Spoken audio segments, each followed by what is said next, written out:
अस्सलाम वालेकुम, welcome everyone. आज हमारा कोड ऑफ सिविल प्रोसीजर 1908 का लेक्चर नंबर 29 है और आज का हमारा टॉपिक है ज्यूरिस्डिक्शन और हम पढ़ेंगे काइंड्स ऑफ ज्यूरिस्डिक्शन के बारे में सीपीसी के हवाले से। तो सबसे पहले हम देखते हैं कि ज्यूरिस्डिक्शन किसे कहते हैं। ज्यूरिस्डिक्शन को उर्दू में क्या कहते हैं? दायरे कार, दायरे इख्तियार। ठीक है, तो ज्यूरिस्डिक्शन को हम किस तरह डिफाइन कर सकते हैं? It means the power of the court to decide a case in very simple words.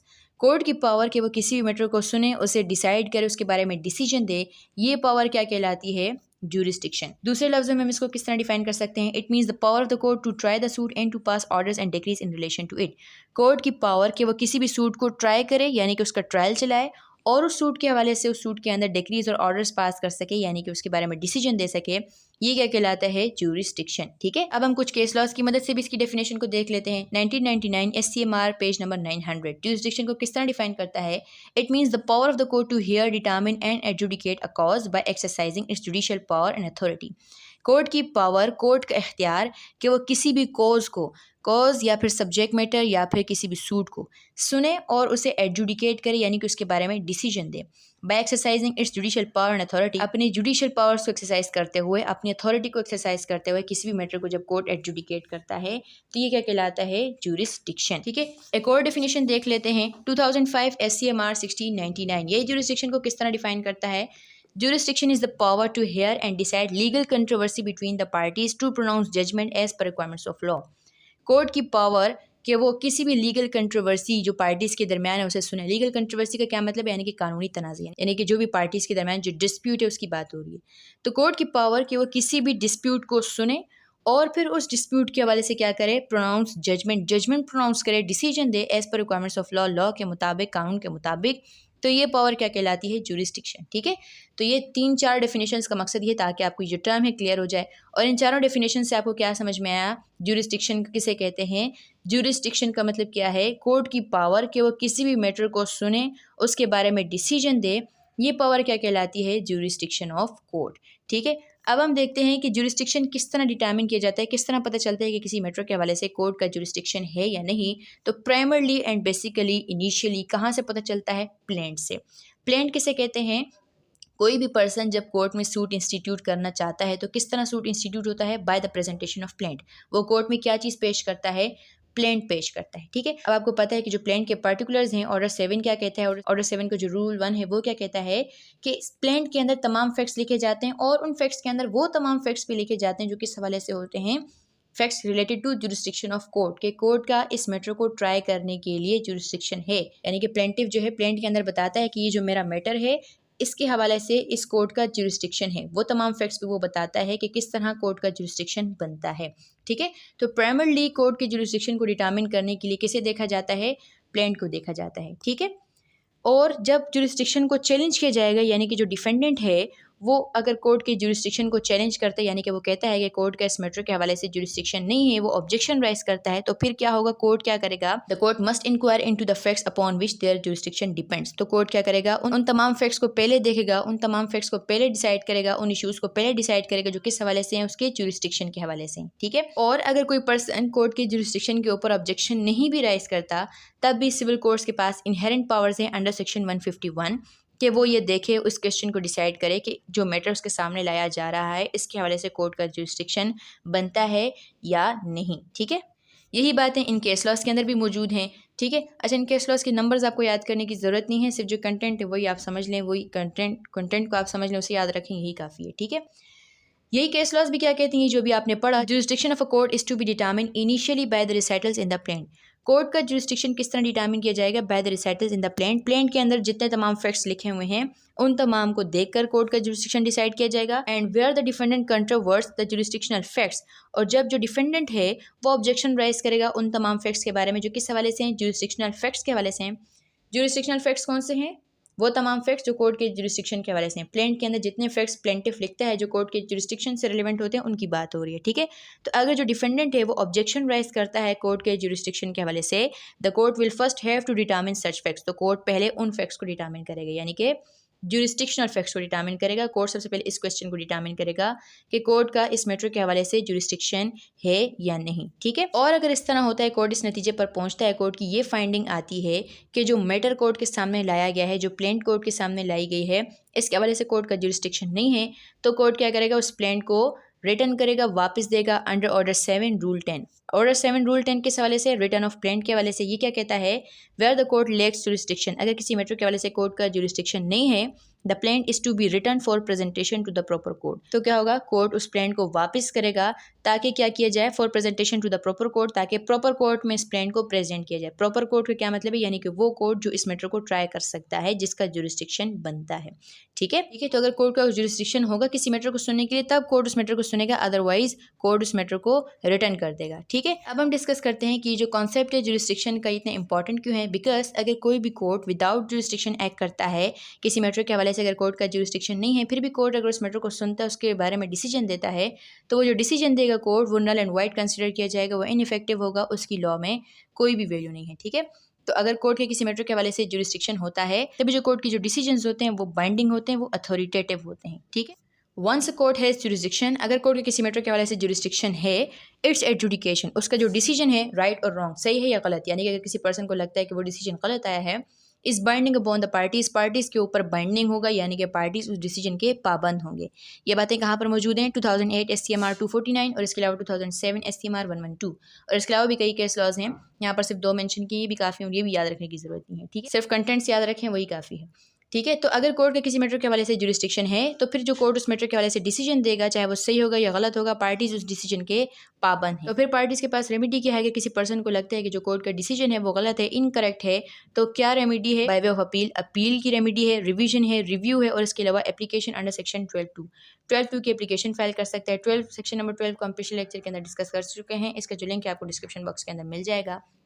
ठीक है, और अगर कोई पर्सन इन रेमेडीज़ में से कोई भी इस्तेमाल नहीं करता, तो जो कोर्ट का डिसीजन है, चाहे गलत है सही है, वो उसके ऊपर बाइंडिंग होगा। ठीक है, तो यहाँ तक आपने जुरिस्डिक्शन का जो कॉन्सेप्ट है वो समझ लिया। अब हम डिस्कस करते हैं काइंड्स ऑफ जुरिस्डिक्शन। जुरिस्डिक्शन की कितनी काइंड्स हैं CPC के हवाले से, तो मेन काइंड्स कितनी हैं, 3 मेन काइंड्स हैं हमारे पास। सबसे पहले कौन सी है, सब्जेक्ट मैटर जुरिस्डिक्शन, दूसरी हमारे पास टेरिटोरियल जुरिस्डिक्शन, और तीसरी हमारे पास पेक्यूनरी जुरिस्डिक्शन। इसके अलावा अदर काइंड्स कौन सी हमारे पास, पर्सनल जुरिस्डिक्शन, ओरिजिनल, एपेलेट और एक्सक्लूसिव, और इसके अलावा concurrent jurisdiction. One by one हम इन सबको डिस्कस करते हैं। तो सबसे पहली काइंड ऑफ जुरिस्डिक्शन हमारे पास कौन सी है, subject matter jurisdiction. Subject matter का मतलब क्या होता है, यानी कि किसी भी सूट का जो सब्जेक्ट है वो क्या है, किसी भी सूट का जो मौजू है, किसी भी सूट का जो टॉपिक है, सूट किस हवाले से है, वो क्या कहलाता है, किसी भी सूट का सब्जेक्ट मैटर। ठीक है, तो सब्जेक्ट मैटर जुरिस्डिक्शन का क्या मतलब है, कि कोर्ट की पावर कि वो किस तरह के जो सूट्स हैं, किस सब्जेक्ट मैटर के जो सूट्स हैं उनको सुन सकता है, ये क्या कहलाता है, सब्जेक्ट मैटर जुरिस्डिक्शन। इसको आप ठीक से समझेंगे सेक्शन नंबर 9 से। सेक्शन नंबर 9 के हवाले से डिटेल लेक्चर मौजूद है, वहाँ पर आप सेक्शन नंबर 9 को इन डिटेल ठीक से बहुत अच्छे तरीके से इसको समझ सकते हैं। तो यहाँ पर हम इसको शॉर्टली डिस्कस करेंगे। सेक्शन नंबर 9 कोर्ट के सब्जेक्ट मैटर जुरिस्डिक्शन के हवाले से ये क्या कहता है, सिविल कोर्ट्स के पास जुरिस्डिक्शन है कि वो तमाम ऐसे सूट्स को ट्राई कर सकते हैं जो कैसे होंगे, सिविल नेचर के होंगे। सिविल नेचर के सूट्स कौन से होते हैं, ऐसे तमाम सूट्स जो किस हवाले से होंगे, where the subject matter is the enforcement of civil rights. ऐसे तमाम सूट्स जिनके अंदर सब्जेक्ट मैटर क्या होगा, सिविल राइट्स को क्लेम किया जा रहा होगा या सिविल राइट्स को इन्फोर्स करवाया जा रहा होगा। तो ऐसे तमाम सूट्स कैसे हैं, सूट्स ऑफ सिविल नेचर। तो सेक्शन नंबर 9 क्या कहता है, civil courts have jurisdiction to determine all suits of a civil nature unless their cognizance is expressly और इम्प्लाइडली बार्ड। कि सिविल कोर्ट्स के पास जुरिस्डिक्शन है कि वह तमाम ऐसे सूट्स को ट्राई कर सकते हैं जो कि सिविल नेचर के होते हैं, सिवाय ऐसे सूट्स के जिनके लिहाज से, जिनके हवाले से सिविल कोर्ट्स के ऊपर एक्सप्रेस या फिर इम्प्लाइड बार है। शॉर्टली इन बार्स को भी देख लेते हैं। फॉर एग्जाम्पल, अगर कोई सूट जिसका सब्जेक्ट मैटर कैसा होगा, कोई क्रिमिनल मैटर है, सब्जेक्ट मैटर कोई क्रिमिनल मैटर है, तो सिविल कोर्ट्स ऐसे मैटर को नहीं सुन सकते। इसी तरह अगर किसी सूट का सब्जेक्ट मैटर कोई रेवेन्यू मैटर है, इसी तरह अगर किसी सूट का जो सब्जेक्ट मैटर है वो फैमिली मैटर है, तो ऐसे सूट्स को सिविल कोर्ट्स नहीं सुन सकते। और इसके अलावा इम्प्लाइड बार्स में एग्जाम्पल है हमारे पास, अगर किसी भी सूट का जो सब्जेक्ट मैटर है वो एक्ट ऑफ स्टेट है, एक्ट ऑफ स्टेट को क्वेश्चन बना के कोई सूट फाइल किया जाएगा, या फिर पब्लिक पॉलिसी के अगेंस्ट कोई सूट होगा, या फिर सूट का सब्जेक्ट मैटर कैसा है, which is triable exclusively by special tribunals, यानी कि कोई ऐसा सूट है जो कि सिर्फ स्पेशल ट्राइब्यूनल्स ट्राई कर सकते हैं। तो ऐसे तमाम सूट्स को सिविल कोर्ट ट्राई नहीं करेगा। ठीक है, तो सब्जेक्ट मैटर जुरिस्डिक्शन से आपको क्या समझ में आया, कोर्ट की पावर कि वो किस तरह के सूट्स को ट्राई कर सकता है। तो सेक्शन नंबर 9 ने आपको इसका जवाब दे दिया। Section number 9 subject matter jurisdiction के हवाले से जो आपको क्या बताता है कि सिविल कोर्ट्स इम्पावर्ड हैं कि वो ऐसे तमाम सूट्स को सुन सकते हैं जो कैसे होंगे, जिनकी नेचर कैसी होगी, जो सिविल सूट्स होंगे जिनके अंदर सब्जेक्ट मैटर क्या होगा, सिविल राइट्स की इन्फोर्समेंट होगी, सिविल राइट्स को क्लेम किया जा रहा होगा, तो ऐसे तमाम सूट सिविल नेचर के हैं। तो सिविल कोर्ट्स इम्पावर्ड हैं कि वैसे तमाम सूट्स को सुन सकते हैं जो कैसे होंगे, जिनका सब्जेक्ट मैटर कैसा होगा, सिविल राइट्स के हवाले से होगा, सिविल राइट की इन्फोर्समेंट के हवाले से होगा। तो सिविल कोर्ट्स का उन मैटर्स के हवाले से जुरिस्डिक्शन है। ठीक है, फिर इसके बाद सेकंड काइंड है हमारे पास टेरिटोरियल जुरिस्डिक्शन। टेरिटोरियल जुरिस्डिक्शन या दूसरे लफ्ज़ों में हम इसे कह सकते हैं लोकल जुरिस्डिक्शन, यानी कि इलाकाई जुरिस्डिक्शन। इसका मतलब क्या है, यानी कि लोकल लिमिट्स, जियोग्राफिकल बाउंड्रीज या फिर local area with in which the court can exercise it's authority, यानी कि कितने एरिया के अंदर, कितनी लोकल लिमिट के अंदर कोर्ट अपनी पावर को एक्सरसाइज कर सकता है। यानी कि सब्जेक्ट मैटर तो ठीक है, अगर किसी भी सूट का सब्जेक्ट मैटर सिविल राइट्स की इन्फोर्समेंट होगी, तो दूसरी चीज़ क्या ज़रूरी है कि कोर्ट का टेरिटोरियल जुरिस्डिक्शन भी होना चाहिए। यानी कि सिविल कोर्ट सिर्फ ऐसे मैटर को, यानी कि हर सिविल कोर्ट सिर्फ ऐसे मैटर को सुन सकता है जो कि उसकी टेरिटोरियल लिमिट के अंदर आते हैं। ठीक है, तो हर सिविल कोर्ट जो है उनकी टेरिटोरियल लिमिट सेट है, उतने टेरिटरी के अंदर अगर जो सूट्स होंगे उन्हें वो कोर्ट सुन सकता है। ठीक है, तो कोई भी कोर्ट अगर ऐसे सूट्स को सुनेंगे जो उसके टेरिटोरियल लिमिट से बाहर हैं, तो सिविल कोर्ट ऐसे मैटर्स को ट्राई नहीं कर सकता। ठीक है, फॉर एग्जांपल जो डिस्ट्रिक्ट कोर्ट है इसका टेरिटोरियल जुरिस्डिक्शन कहाँ तक होता है, पूरे डिस्ट्रिक्ट तक होता है। इसी तरह हाई कोर्ट है, उसके जो टेरिटोरियल जुरिस्डिक्शन होता है वो कहाँ तक होता है, पूरे प्रोविंस तक होता है। ठीक, तो टेरिटोरियल जुरिस्डिक्शन का मतलब क्या है, यानी कि कितने लोकल लिमिट के अंदर, कितने इलाके तक कोर्ट अपना जुरिस्डिक्शन, अपनी पावर को एक्सरसाइज कर सकता है। कौन सी पावर, वही जो आपने भी शुरू में पढ़ी है, यानी कि किसी भी मैटर को सुन सकते हैं, उसके बारे में डिसीजन दे सकते हैं। ठीक है, रेलिवेंट प्रोविजंस कौन से इस हवाले से, सेक्शन 16 से लेकर सेक्शन 20, ये कोर्ट के टेरिटोरियल जुरिस्डिक्शन के हवाले से। कमिंग लेक्चर्स में हम इंशाल्लाह इसको डिटेल में डिस्कस करेंगे, फिलहाल हम इसको शॉर्टली देखते हैं सिर्फ डेफिनेशन के हवाले से। ठीक है, तो सेक्शन 16 से लेकर 18 क्या बताते हैं कि जब कोई सूट किस हवाले से होगा, कि जब कोई सूट का सब्जेक्ट मैटर क्या होगा, इमूवेबल प्रॉपर्टी, इमूवेबल प्रॉपर्टी से रिलेटेड कोई सूट होगा, तो सेक्शन नंबर 16 क्या कहता है, ऐसे कोर्ट में सूट इंस्टीट्यूट किया जाएगा जिसके लोकल लिमिट के अंदर वो प्रॉपर्टी सिचुएटेड है। ठीक है, फिर इसके अलावा हमारे पास है सेक्शन नंबर 16, वो क्या कहते हैं कि अगर कोई सूट कंपनसेशन के हवाले से होगा, यानी कि पर्सनल रॉन्ग से रिलेटेड कोई सूट है, यानी कि डेफेमेशन वगैरह से रिलेटेड कोई सूट है, या फिर सूट मूवेबल प्रॉपर्टी से रिलेवेंट है, तो सूट कहाँ पर इंस्टीट्यूट किया जाएगा, ऐसे कोर्ट के अंदर इंस्टीट्यूट किया जाएगा जिसके लोकल लिमिट के अंदर, जिसके लोकल एरिया के अंदर वो जो डिफेंडेंट है वो रहता है, या फिर जिसके लोकल लिमिट के अंदर वो जो रॉन्ग है वो कमिट हुआ है, यानी कि जिसके लोकल लिमिट के अंदर वो डेफेमेशन हुई है।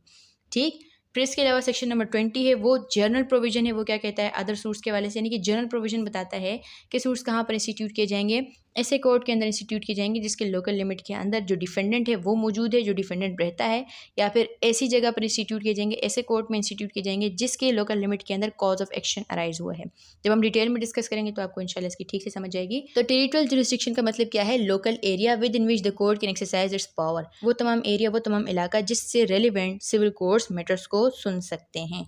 फिर इसके बाद थर्ड है हमारे पास पिक्यूनरी जुरिस्डिक्शन। पिक्यूनरी जुरिस्डिक्शन का उर्दू में मतलब क्या है, यानी कि मालियाती जुरिस्डिक्शन। पिक्यूनरी के और सिनोनिम्स क्या है, यानी कि पिक्यूनरी का मतलब क्या है, यानी मनी से रिलेटेड, फाइनेंस से रिलेटेड, मॉनिटरी, ये तमाम का मतलब क्या है, यानी कि मालियाती।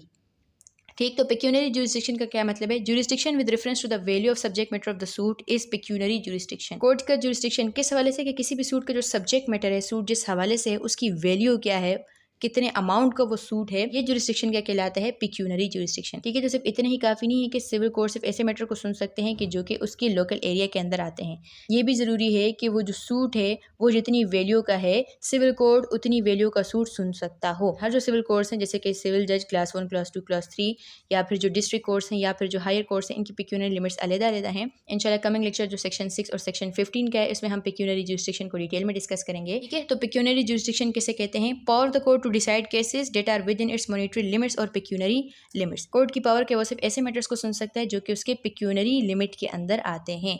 रेलेवेंट प्रोविजंस कौन से, अभी मैंने बता दिया, सेक्शन 6 और सेक्शन 15 है। पिक्यूनरी जुरिस्डिक्शन को हम एक एग्जांपल से समझ लेते हैं। फॉर एग्जांपल सिविल जज 3rd क्लास, इसकी फॉर एग्जांपल पिक्यूनरी लिमिट है 30,000। इसका मतलब क्या है, पिक्यूनरी लिमिट इसकी 30,000 है। इसका मतलब ये है कि ये सिर्फ 30,000 तक की जो वैल्यू के जो सूट्स होंगे उन्हें सुन सकता है, उसके अलावा इससे ऊपर के जो सूट्स हैं इन्हें ये नहीं सुन सकता। ठीक है, तो तमाम जो सिविल कोर्ट्स हैं उनकी अपनी अपनी अलग-अलग पिक्यूनरी लिमिट्स हैं। तो पिक्यूनरी जुरिस्डिक्शन का क्या मतलब है कि कोर्ट कितनी वैल्यू का जो सूट है उसे सुन सकता है। तो कोर्ट किसी भी ऐसे मैटर को नहीं सुन सकता जो कि उसकी पिक्यूनरी लिमिट से एक्सीड करता हो। ठीक, अब यहीं पर हम डिस्कस करते हैं lake of jurisdiction. Lake of jurisdiction का क्या मतलब है, यानी कि जुरिस्डिक्शन जब नहीं होगा। अब यहाँ पर इसे डिस्कस करने का क्या मतलब है इन 3 काइंड्स के बाद, ताकि आपको ये चीज़ समझ में आए कि एट अ टाइम कोर्ट के पास तीनों किस्म की जुरिस्डिक्शन होनी ज़रूरी है, यानी कि subject matter jurisdiction, territorial jurisdiction और पिक्यूनरी जुरिस्डिक्शन। अगर इनमें से कोई एक भी जुरिस्डिक्शन नहीं होगा तो कोर्ट उस मैटर को नहीं सुन सकता। ठीक है, ठीक है, तो अगर कोई ऐसा मैटर जो कि सिविल नेचर का है और वो मैटर कोर्ट की टेरिटोरियल लिमिट के अंदर भी आता है, लेकिन अगर जो उसकी वैल्यू है वो कोर्ट की पिक्यूनरी डिसिप्लिनरी लिमिट से एक्सीड कर दी तो कोर्ट उस मैटर को नहीं सुन सकता। ठीक है, तो तीनों किस्म के जो ज्यूरिसडिक्शन है वो मौजूद होंगे तभी कोर्ट किसी मैटर को सुन सकता है, और अगर इनमें से कोई एक भी नहीं होगा तो it will be considered as lack of jurisdiction, court ऐसे मैटर को नहीं सुन सकता। ठीक, अब हम डिस्कस करते हैं अदर काइंड्स ऑफ ज्यूरिसडिक्शन। इन तीन के अलावा जो और काइंड्स हैं ज्यूरिसडिक्शन की उसे हम देखते हैं कौन कौन सी हैं, पर्सनल, ओरिजिनल, एपेलेट, एक्सक्लूसिव और कंकरेंट। वन बाय वन हम इन्हें भी देखते हैं। पर्सनल ज्यूरिसडिक्शन का क्या मतलब है, यानी कि किन पर्सन्स को कोर्ट ट्राई कर सकता है, किन पर्सन्स के अगेंस्ट कोर्ट डिसीजन दे सकता है, किन पर्सन्स के अगेंस्ट कोर्ट किसी भी सूट को सुन सकता है। ठीक है, तो CPC code of civil procedure civil courts को एम्पावर करता है कि वो तमाम पर्सन्स के अगेंस्ट, चाहे वो किसी भी नेशनैलिटी के होंगे, अगर वो पर्सन्स कोर्ट के टेरिटोरियल लिमिट के अंदर आते हैं तो कोर्ट उन पर्सन्स के अगेंस्ट सूट को सुन सकता है, चाहे वो पाकिस्तानी नेशनल होंगे या फिर पाकिस्तानी नेशनल नहीं भी होंगे। ठीक है, तो इस हवाले से रेलेवेंट प्रोविजंस कौन से हमारे पास, सेक्शन 19 और सेक्शन 20 जो भी आपने पीछे भी पढ़ लिए, तो टेरिटोरियल ज्यूरिसडिक्शन के अंदर ही आता है ये पर्सनल ज्यूरिसडिक्शन भी। सेक्शन 19 और 20 के हवाले से कि अगर कोई सूट पर्सनल रॉन्ग से रिलेवेंट होगा या फिर मूवेबल प्रॉपर्टी से रिलेवेंट होगा तो फिर ज्यूरिसडिक्शन किस लिहाज से डिसाइड होता है कि वो पर्सन कहाँ पर मौजूद है। ठीक है, तो सेक्शन 19 और 20 क्या कहते हैं कि सूट वहाँ पर इंस्टीट्यूट किया जाएगा, ऐसे कोर्ट में इंस्टीट्यूट किया जाएगा जिसके टेरिटोरियल लिमिट के अंदर, जिसके टेरिटोरियल बाउंड्रीज के अंदर वो जो डिफेंडेंट है वो मौजूद है। डिफेंडेंट इज़ रिजाइडिंग, वहाँ पर रहता है, कैरिंग ऑन बिजनेस या फिर वहाँ पर बिजनेस कर रहा है, और पर्सनली वर्किंग फॉर गेन या फिर कोई और किस्म की जॉब कर रहा है। तो जिस कोर्ट के लोकल एरिया के अंदर डिफेंडेंट रहता है या बिजनेस करता है या कोई भी जॉब करता है तो उस कोर्ट का जुरिस्डिक्शन है कि वो उस पर्सन को ट्राई कर सकता है, उस पर्सन के अगेंस्ट सूट को सुन सकता है। एक एग्जाम्पल से भी पर्सनल जुरिस्डिक्शन को देख लेते हैं। फॉर एग्जाम्पल ए जो कहाँ का रिहायशी है, लाहौर का रिहायशी है, wants to institute a suit, वो सूट इंस्टीट्यूट करना चाहता है बी के खिलाफ। बी कहाँ का रिहायशी है, कराची सेंट्रल डिस्ट्रिक्ट का रिहायशी है। किस लिहाज से suit for the recovery of 2000 rupees, यानी कि किसी इमूवेबल प्रॉपर्टी से रिलेवेंट नहीं है। रिकवरी यानी कि फॉर एग्जांपल उसने उसको कर्ज दिया था और वो वापस नहीं कर रहा, 20,000 रुपीज़ उसने उससे रिकवर करने हैं। तो सूट कहाँ पर इंस्टीट्यूट किया जाएगा, जहाँ पर वो डिफेंडेंट रहता है, यानी कि कराची सेंट्रल के जो कोर्ट्स हैं वहाँ पर सूट इंस्टीट्यूट किया जाएगा। ठीक है, पर्सनल जुरिस्डिक्शन का क्या मतलब है, यानी कि कोर्ट अपनी पावर किन पर्सन्स के अगेंस्ट एक्सरसाइज कर सकता है, वो तमाम पर्सन जो कि कोर्ट के टेरिटोरियल लिमिट के अंदर मौजूद हैं। सिविल कोर्ट्स एम्पावर्ड हैं कि वो उनके अगेंस्ट सूट्स को सुन सकते हैं और डिसीजन दे सकते हैं। ठीक, फिर इसके बाद सेकंड काइंड है हमारे पास ओरिजिनल जुरिस्डिक्शन। ये तो वैसे बिल्कुल सिंपल है। ओरिजिनल जुरिस्डिक्शन का क्या मतलब है, कोर्ट की पावर के वो किसी भी मैटर को फॉर द फर्स्ट टाइम सुने और फर्स्ट टाइम किसी मैटर को एडजुडिकेट करे, उसको ट्राई करे, उसके बारे में डिसीजन दे। तो ये पावर क्या कहलाती है, कोर्ट की ओरिजिनल जुरिस्डिक्शन। ठीक है, फॉर एग्जांपल सूट फाइल करता है बी के अगेंस्ट, किस हवाले से, recovery of position of immovable property. Immovable property की जो पोजीशन है, कब्जा है, वो हासिल करना चाहता है। तो इसने सूट कहाँ पर फाइल किया, इन डिस्ट्रिक्ट कोर्ट। डिस्ट्रिक्ट कोर्ट के अंदर फाइल किया, किसी भी डिस्ट्रिक्ट कोर्ट के अंदर।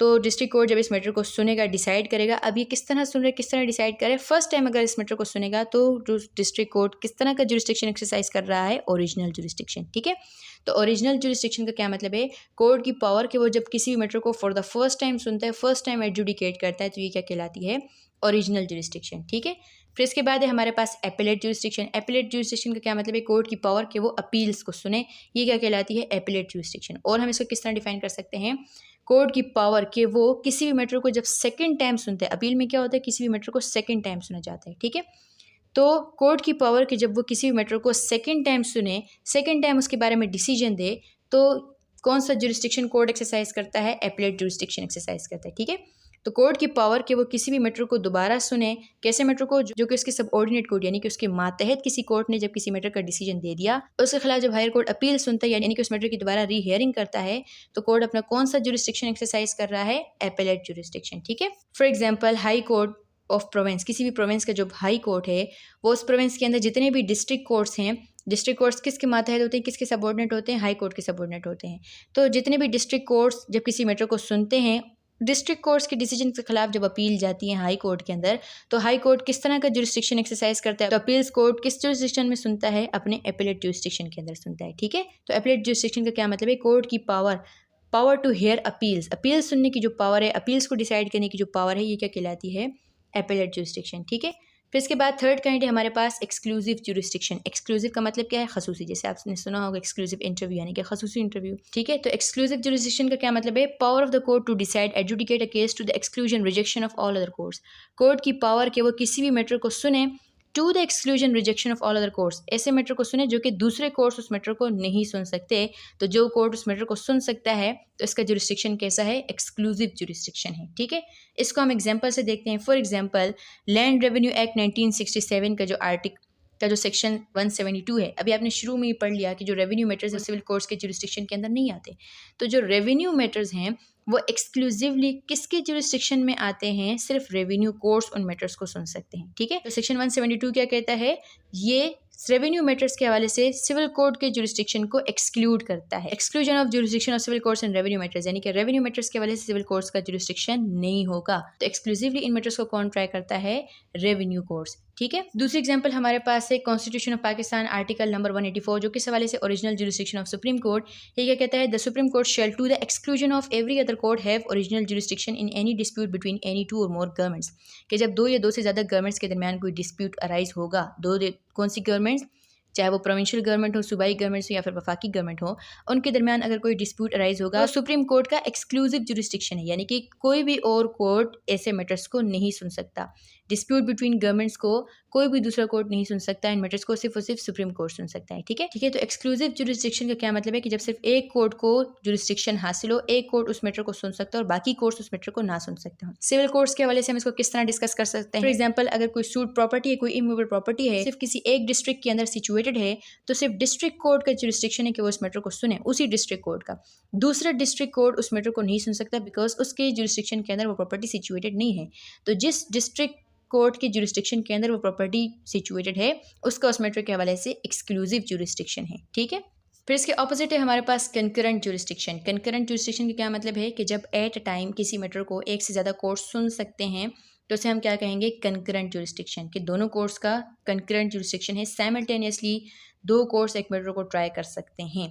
ठीक है, तो जब किसी भी मैटर को एक से ज़्यादा कोर्ट्स, दो या दो से ज़्यादा courts at a time try कर सकते हैं, दोनों का जुरिस्डिक्शन है, तो इसे हम क्या कहेंगे, कंकरेंट जुरिस्डिक्शन। ठीक है, इस हवाले से हम डिस्कस कर लेते हैं सेक्शन 17, जो किस हवाले से है, for immovable property situated with in jurisdiction of different courts, कि जब कोई इमूवेबल प्रॉपर्टी एक से ज़्यादा कोर्ट के टेरिटोरियल लिमिट के अंदर आती है। किस तरह, यानी कि इमूवेबल प्रॉपर्टी का कुछ पोर्शन एक कोर्ट के जुरिस्डिक्शन के अंदर आ रहा है, कुछ पोर्शन जो है दूसरे कोर्ट की जुरिस्डिक्शन के अंदर आ रहा है। तो क्या होगा, जब दो या दो से ज़्यादा कोर्ट्स का कंकरेंट जुरिस्डिक्शन होता है, यानी कि दो या दो से ज़्यादा कोर्ट किसी मैटर को सुन सकते हैं, तो फिर क्या होता है, पार्टीज के पास ऑप्शन होता है कि वो कौन से फोरम पर, कौन सी जगह पर, किस कोर्ट के अंदर अपना सूट इंस्टीट्यूट करना चाहते हैं। ठीक है, जो प्लेंटिफ के पास भी इख्तियार है कि जब उसका जो सूट है वो इस किस्म का है कि जैसे एक से ज़्यादा कोर्ट सुन सकते हैं, तो वो फिर किसी भी कोर्ट के अंदर अपना सूट इंस्टीट्यूट कर सकता है। इसी तरह डिफेंडेंट को भी इख्तियार दिया हुआ है, अगर डिफेंडेंट को लगता है कि इस मैटर को कोई और कोर्ट भी सुन सकता है, तो वो एप्लीकेशन दे सकता है ट्रांसफर ऑफ केस की, और उस कोर्ट में केस ट्रांसफर करवा सकता है जिसका at the same time concurrent jurisdiction है। ठीक है, तो कंकरेंट जुरिस्डिक्शन का क्या मतलब है कि जब दो या दो से ज़्यादा कोर्ट्स के पास जुरिस्डिक्शन है कि वो एक ही मैटर को सुन सकते हैं,